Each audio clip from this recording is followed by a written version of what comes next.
एक बार आलस्य से परेशान व्यक्ति गौतम बुद्ध के पास आता है और कहता है कि बुद्ध, मेरे अंदर बहुत आलस्य है। इस आलस्य के कारण मैं वह सब कुछ नहीं कर पा रहा हूँ जो मैं अपने जीवन में करना चाहता हूँ। आलस ने मुझे बहुत परेशान किया है। इस वजह से मैं अपने जीवन में प्रगति नहीं कर पा रहा हूँ। कृपया मुझे आलस्य से छुटकारा पाने का कोई उपाय बताएं। यह सुनकर बुद्ध मुस्कुराए और आलसी व्यक्ति से कहने लगे, आप कैसे जानते हैं कि आप में आलस्य है? आलसी व्यक्ति ने कहा, बुद्ध, न केवल मैं बल्कि मेरा पूरा परिवार भी कहता है कि मैं आलसी हूँ। बुद्ध ने कहा, क्या आप मुझे सबूत दे सकते हैं कि आप आलसी हैं? आलसी ने कहा, हाँ बुद्ध, मैं दे सकता हूँ। बुद्ध ने कहा, तो मुझे सबूत दो। आलसी ने कहा, बुद्ध, मुझे पता है कि सुबह उठना मेरे स्वास्थ्य और मेरे दिमाग दोनों के लिए बहुत अच्छा है, लेकिन मेरा आलस मुझे सुबह उठने ही नहीं देता। बुद्ध ने कहा, ठीक है, लेकिन क्या आप जानते हैं कि आलस्य है क्या? आलसी ने कहा, बुद्ध, मुझे नहीं पता कि आलस्य क्या है, लेकिन जो भी है बहुत बुरा है। बुद्ध ने कहा कि आलस्य मन की एक अवस्था है, एक भावना है जिसे हम मनुष्य जाने अनजाने अपने भीतर पैदा करते हैं। आलसी आदमी ने कहा, लेकिन कैसे? बुद्ध ने कहा कि सबसे पहले आपको यह समझना चाहिए कि आलस्य हमारे अंदर दो कारणों से उत्पन्न होता है।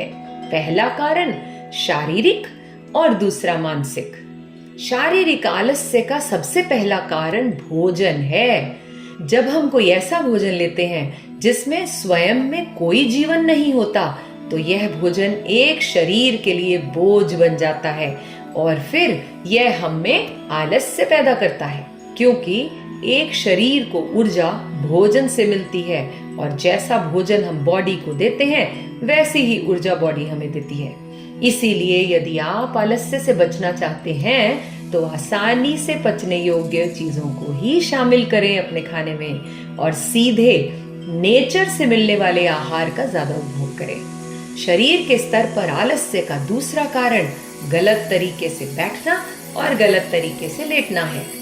आश्रम के साधुओं की ओर इशारा करते हुए गौतम बुद्ध ने कहा, ध्यान से देखो तो आश्रम के इन भिक्षुओं के चलने, बैठने और लेटने की स्थिति में एक विशेष प्रकार का संतुलन देख सकते हैं। जब वे चलते हैं तो उनके पैरों के बीच कोऑर्डिनेशन होता है।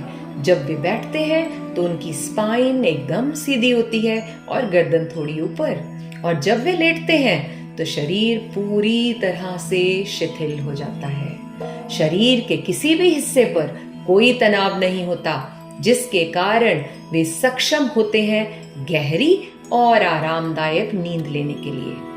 आलसी व्यक्ति ने बुद्ध से पूछा कि क्या पर्याप्त नींद लेना भी उतना ही महत्वपूर्ण है? उन्होंने कहा, नो मोर और लेस, न अधिक न कम। पर्याप्त मात्रा में सोना हमेशा फायदेमंद होता है। अगर आज रात आप पर्याप्त नींद नहीं लेंगे तो कल पूरा दिन थकान और सुस्ती से भरा रहेगा। इसलिए पर्याप्त नींद भी उतनी ही जरूरी है। आलसी ने कहा, हाँ बुद्ध, मैंने भी इस बात को महसूस किया है। बुद्ध ने कहा कि शरीर के स्तर पर आलस्य का तीसरा कारण सुबह जल्दी नहीं उठना है। आलसी व्यक्ति ने कहा, हाँ बुद्ध, मैं सुबह जल्दी नहीं उठ सकता। बुद्ध ने कहा कि आप सुबह जल्दी तभी उठ सकेंगे जब आप रात को जल्दी सोएंगे। बुद्ध ने फिर से आश्रम के भिक्षुओं की ओर इशारा किया और कहा कि इन भिक्षुओं को देखो, उन्होंने रात में सोने के लिए एक निश्चित समय निर्धारित किया है और इसीलिए वे हर सुबह जल्दी उठने में सक्षम हैं। प्रत्येक बौद्ध भिक्षु को अनुशासन का पालन करना पड़ता है और यह अनुशासन उनके जीवन में संतुलन लाता है। कुछ लोग अनुशासन को बंधन मानते हैं। वे सोचते हैं कि अनुशासन उन्हें बांधता है, लेकिन सच्चाई यह है कि अनुशासन हमें बांधता नहीं बल्कि हमें मुक्त करता है। इसीलिए यदि आप शारीरिक स्तर पर आलस्य से छुटकारा पाना चाहते हैं तो खुद को अनुशासित कीजिए, एक निश्चित दिनचर्या का पालन कीजिए। आलसी ने कहा, लेकिन बुद्ध, कहाँ से शुरू करूं? सही तरह का खाना खाकर, लेटकर और ठीक से चलकर, या सुबह जल्दी उठकर? बुद्ध ने कहा, अभी से शुरू करो। जो कुछ भी तुम इस समय कर रहे हो, बस उसे ध्यान से करो, कॉन्शियसली करो। पहले तुम मन के स्तर पर आलस्य को भी समझ लो। अब बुद्ध मन के स्तर पर आलस्य के कारणों की व्याख्या कर रहे हैं। बुद्ध ने कहा, मन के स्तर पर आलस्य का सबसे पहला कारण पुरानी मिसकंसेप्शंस है। जब हम किसी काम के लिए खुद को काबिल नहीं समझते हैं तो हमारे अंदर आलस्य पैदा हो जाता है। पिछली बार की तरह अगर मन ने विश्वास किया है कि इस बार भी मैं इस काम में असफल हो जाऊंगा, तो हम उसे करने में आलस्य करेंगे। जब हम खुद पर यकीन नहीं करते कि पिछली बार और इस बार में बहुत अंतर है, अब हम मानसिक रूप से वो नहीं है जो हम पहले थे। हमने पिछली हार से भी काफी कुछ सीखा है। इसलिए मानसिक आलस्य से बचने के लिए पहले खुद पर विश्वास करना होगा। मानसिक आलस्य का एक और कारण स्मॉल माइंडेड और आलसी लोगों के साथ रहना है।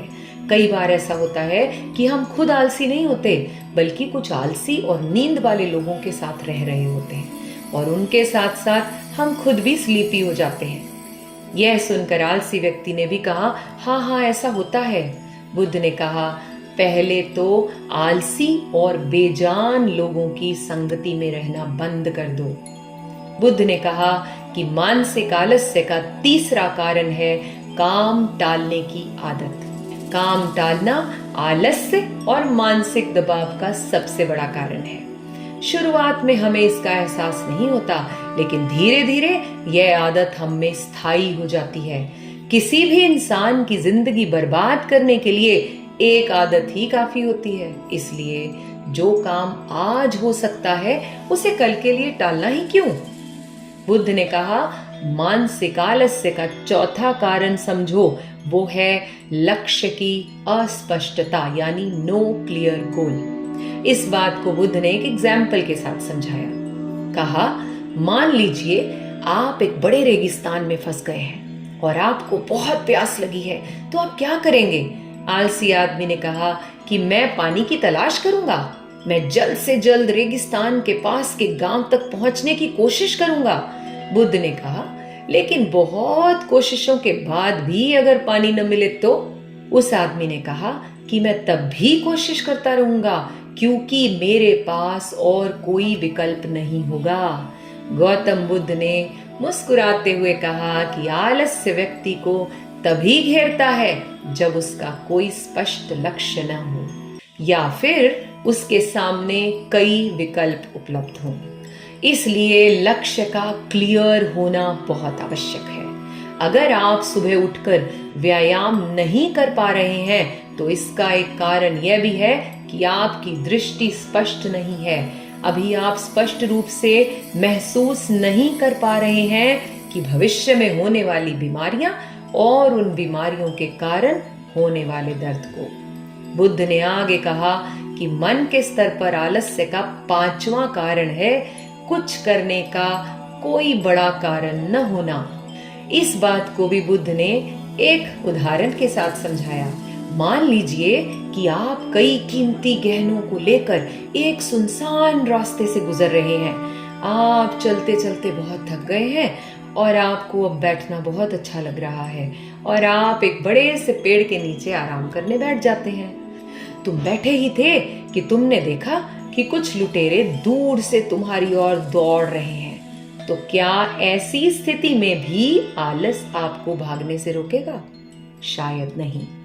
तो मेरी बात समझिए, आपका आलस्य ही आपको उन कामों को करने से रोक सकता है जिनके लिए आपके पास कोई बड़ी वजह नहीं है।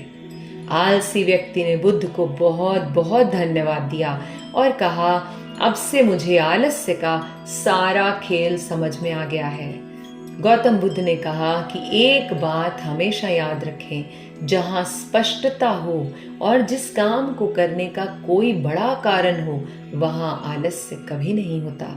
आई होप आप भी इस कहानी को सुनने के बाद अपने आलस्य के कारणों को जान पाए हैं और इन्हें ठीक करने के तरीके भी समझ पाए हैं। इस वीडियो को सब तक पहुंचाएं, सबके साथ शेयर करें ताकि वो भी इन कारणों को समझें, अपनी जिंदगी से आलस्य को उखाड़ फेंके। धन्यवाद। राधे राधे। जन कल्याण हेतु हो रहे पुण्य कार्यों में व समस्त मानव जाति को स्वस्थ रखने की दिशा में हम योग संस्थान को सहयोग देने के लिए आप इस वीडियो को शेयर जरूर करें। राधे राधे।